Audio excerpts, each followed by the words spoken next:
E aí pessoas, tudo bem?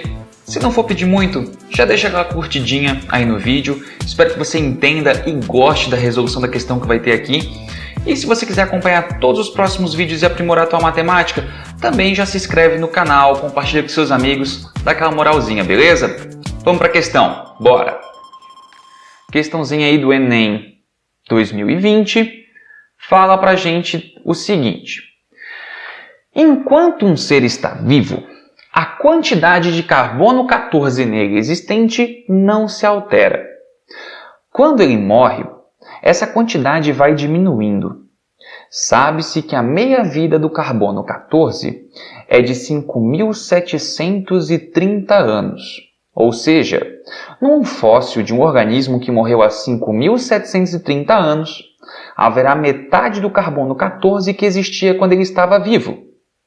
Assim, cientistas e arqueólogos usam a seguinte fórmula para saber a idade de um fóssil encontrado.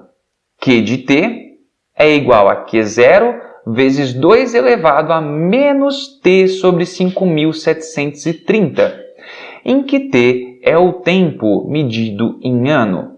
Q de T é a quantidade de carbono 14 medida no instante T. E Q0 é a quantidade de carbono 14 no ser vivo correspondente. Um grupo de arqueólogos, numa de suas expedições, encontrou 5 fósseis de espécies conhecidas e mediram a quantidade de carbono 14 neles existente. Na tabela, temos esses valores juntamente com a quantidade de carbono 14 nas referidas espécies vivas. O fóssil mais antigo encontrado na expedição foi essa questão aqui, rapaziada. Essa questão aqui é legal, tá? Eu sei que muita gente não gosta de log, para muita gente log é assustador. Eu particularmente sou apaixonado por log e eu tento passar esse calor, essa paixão para vocês. É difícil, eu sei, mas a gente tenta, tá? Qual que é a brincadeira?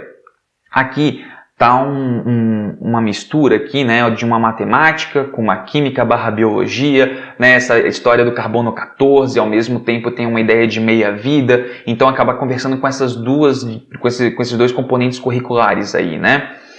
O que a gente tem? A gente tem uma função, essa função é uma função exponencial, a gente tem o Q de T, que é a quantidade atual de carbono 14, Q0, que é a quantidade de carbono 14 que esse ser vivo apresenta quando está vivo, né? Vezes 2 elevado a menos T sobre 5.730, T esse que representa o tempo de vida, né, desse fóssil, ok? Então, quanto maior o T, significa que o fóssil é mais antigo, quanto menor o T, significa que o fóssil é mais recente. Ele está perguntando para a gente qual que é o fóssil mais antigo, se ele já dá as informações para a gente ali, né, de Q0, que é o que? A quantidade inicial que se tinha de carbono 14 no ser vivo em questão, e o Q de T, que é a atual quantidade de carbono 14 nesse fóssil. Galera, primeiro vamos esquecer um pouquinho, só um pouquinhozinho, tá?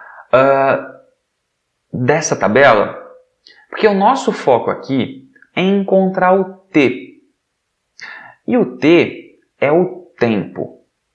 Se a gente quer encontrar o tempo, então primeiro vamos trabalhar aquela função ali, vamos transformar ela numa equação e vamos simplesmente isolar o T.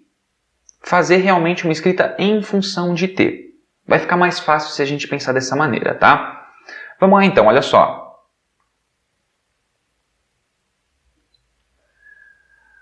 A gente tem que Q de T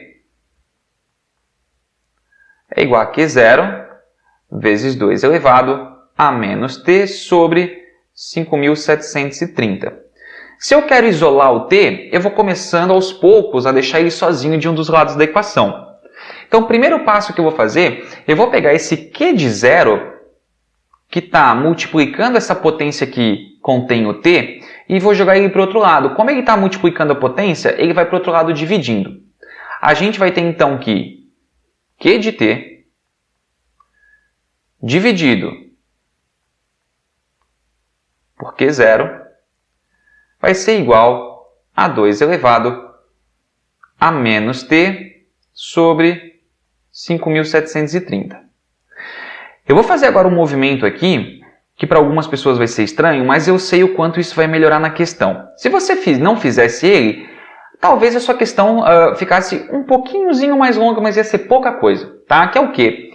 Eu não estou gostando do expoente aqui do nosso t, tá negativo. O que eu vou fazer então? Eu vou elevar os dois lados da nossa equação a -1. Por quê? Porque olha só, olha como isso vai dar um resultado bacana. Se eu pegar aqui e elevar os dois lados da nossa equação a -1, e a gente pode fazer isso, né? Pode-se fazer qualquer coisa numa equação, desde que se eu fizer de um lado, eu também faça do outro. Se a gente fizer isso, o que teremos é o seguinte. Do lado esquerdo, a gente vai ter uma fração elevada a -1. Uma fração elevada a -1, conforme a gente já fala bastante na matemática, significa o inverso. O inverso de uma fração significa pegar ela e virar ela de cabeça para baixo. Virando essa fraçãozinha de cabeça para baixo, pessoal, a gente vai ter o seguinte. Teremos Q de zero. Q0, na verdade, né? Eu botei aqui um Q de zero, mas não, é Q0. Deixa eu até apagar ali a escrita anterior, para ficar correspondente, né? Não gerar nenhum tipo aí de confusão. Aqui, ó, deixa eu apagar esse parênteses e esse parênteses. Fechou. Deixa eu até reescrever o nosso ozinho aqui para ficar bem bonitinho. Temos então aqui, ó, Q0, né? E aí a gente, como inverteu a fração, vai ficar Q0 dividido por Q de t é igual. Do lado direito, eu quero que vocês percebam o seguinte, a gente ficou com o que a gente chama de uma potência de potência. É uma potência que está elevada a outro expoente. Quando a gente tem uma potência de potência, a gente mantém a base, então a nossa base continua sendo 2, mas a gente multiplica os expoentes. Então, o que vai acontecer quando eu pegar o menos t sobre 5.730 e multiplicar com -1? Só vai se transformar em positivo, né? Então, a gente vai ter aí, ó, 2 elevado a menos t sobre 5.730. Só que, na verdade, né, não é mais menos t, agora é mais t, porque menos com menos vai ficar mais.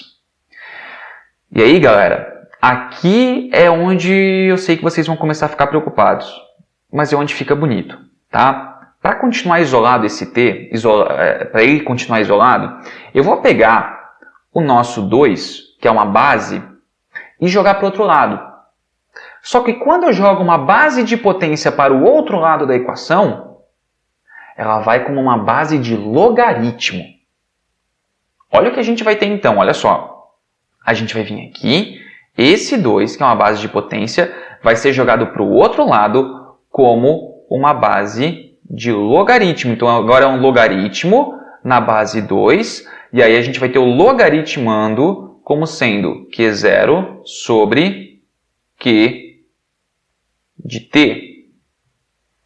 Enquanto que do outro lado da equação, como a gente já jogou o 2 para o outro lado, vai ficar tudo bonitinho, vai ficar só t sobre 5.730. Como eu quero isolar esse t, eu vou pegar esse 5.730 que está dividindo e vou jogar ele para o outro lado multiplicando. Ao mesmo tempo, tá, gente, eu vou aproveitar para girar essa equação. Teremos então o seguinte, o t vai ficar sozinho de um lado da equação e do outro lado a gente vai ter 5.730 vezes o log na base 2 de Q0 sobre Q de t. Eu sei que nesse momento você deve estar profundamente desesperado. Mas agora ficou fácil, tá? Agora ficou bem fácil. Por quê? Gente, quero que você pense comigo o seguinte, tá? Analise essa função que a gente encontrou. Essa função, ela já tem, né? A gente quer encontrar o valor de t. O 5.730, ele já vai multiplicar de qualquer maneira as coisas que a gente está querendo encontrar aqui. Tá? Então, 5.730 aqui é meio que uma constante que vai multiplicar o nosso logaritmo. O que vai ficar variando aqui é esse Q0, que vamos chamar de carbono inicial, e o Q de t, que eu vou chamar de carbono atual. Certo? Então percebam que o valor do nosso t depende do resultado desse logaritmo aqui. Certo? A gente está procurando o maior valor de t. Como 5.730 ele já é uma constante, o maior valor de t vai depender de ter um maior valor de logaritmo. Só que tem uma coisa, pessoal. Esse logaritmo que a gente está tendo aqui é um logaritmo de base 2. O que a gente sabe sobre logaritmo? Um logaritmo, ele representa uma função ou crescente ou decrescente. O logaritmo ele vai ter uma função decrescente quando a gente tiver uma base que fique entre 0 e 1. E a gente vai ter um logaritmo crescente quando a nossa base for maior do que 1. Como aqui a gente tem um logaritmo de base 2, a gente está tendo um logaritmo de base maior do que 1. Se a nossa base é maior que 1, o nosso logaritmo é um logaritmo que vai representar uma estrutura crescente. E qual que é a característica de um logaritmo crescente? A característica de um logaritmo crescente é quanto maior o valor do logaritmando, maior o resultado do logaritmo. Então, olha só, acompanha comigo. O nosso t está dependendo, nesse momento, do logaritmo. O maior valor de t vai ser aquele que tiver o maior valor do logaritmo.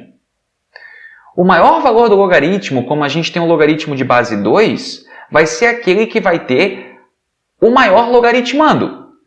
Quem é o nosso logaritmando dessa questão? O logaritmando aqui é uma divisão do carbono inicial pelo carbono atual. Ou seja, no fim, a gente nem vai precisar calcular o logaritmo, pessoal. Olha como a parte teórica aqui é importante.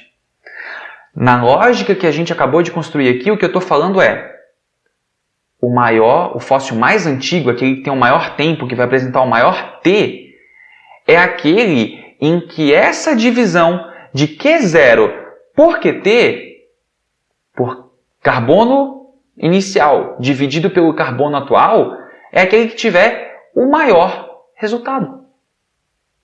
Então, olha só, olha como não é nada destrutivo, tá? Olha só, acompanha. Vamos fazer essa divisão, carbono inicial sobre carbono atual, para cada um dos fósseis. Aquele que tiver a maior divisão é o mais antigo. Então, olha só, teremos o seguinte, vou até trocar de cor aqui. Ó, no fóssil 1, Q0 é 128, QT é 32. Quanto que é Q0 dividido por QT? O inicial pelo atual. 128 dividido por 32 é 4. Depois, no nosso segundo fóssil, pega o inicial, divide pelo atual. 256 dividido por 8. Gente, 256 dividido por 8 é 32. O que isso significa? Que o fóssil 2 é mais antigo do que o fóssil 1. Eu repito, quanto maior essa divisão, no caso aqui 32 é maior do que 4, mais antigo o nosso fóssil é. E agora a gente continua. 512 dividido por 64. 512 dividido por 64 dá 9. 1024. 9 nada, desculpa pessoal. Dá 8, tá? Dá 8. Depois, 1024 dividido por 512 dá 2. Depois, 2048 dividido por 128. Essa resposta, rapaziada, vai dar pra gente aí um total de 16. Então, gente, com isso a gente consegue ver assim, ó, quem teve o maior resultado de carbono inicial por carbono atual, e consequentemente é o fóssil mais antigo, é, na verdade, o nosso 32, né? O nosso fóssil 2. Exatamente a nossa alternativa B. Então, galera, olha só, que questão muito interessante. Pá, mas eu não gosto de log, tenho dificuldade. Cara, beleza, mas assim, a gente não está falando aqui de você usar várias propriedades operatórias, né? Perceba, a gente focou em propriedade. A gente focou numa propriedadezinha ali teórica, pode ser um logaritmo crescente, a gente nem fez cálculo com log e tudo mais. A gente usou dessa definição, né, de ser, nesse caso, uma estrutura crescente, justamente para evitar o cálculo. Então, pensa pelo lado positivo aqui, de, poxa, então quer dizer que se de repente eu saber a parte teórica, eu consigo evitar alguns cálculos? Sim, a resposta é sim, tá? Aí talvez, né, caso você, só para deixar bem claro, tá, pessoal? Mas Vini, que coisa estranha essa questão, né? O fóssil mais antigo tem 32 anos. 32 anos pode ser chamado de fóssil? Cuidado! Não é que o fóssil tem 32 anos, ele é bem mais velho que isso. Olha só, esse 32 que a gente achou como resposta, ele corresponde ao resultado de Q0 dividido por QT. Então, por exemplo, se você quiser descobrir qual que é a idade realmente desse fóssil, você tem que pegar agora, substituir esse Q0 sobre QT por 32, calcular quem que é o log na base 2 de 32, que aí fica 5, e fazer 5 vezes 5.730, totalizando aí em muitos anos. Né? Vai ter uma idade quase de 30 mil anos. Então, assim, só para deixar bem claro, tá, gente? Não é assim, não, 32 anos o fóssil. Não, o fóssil aqui bem mais antigo. Tá, beleza? Gente, espero que você tenha gostado. Assim, é uma questão bem legal para você treinar sozinho aí, para treinar bastante coisa aí tanto propriedade de potenciação, né? Trabalha aí com a ideia de logaritmo, essa identificação como uma estrutura crescente, tá? Dá uma atençãozinha para essa questão que vai fazer bem para você. Belezinha?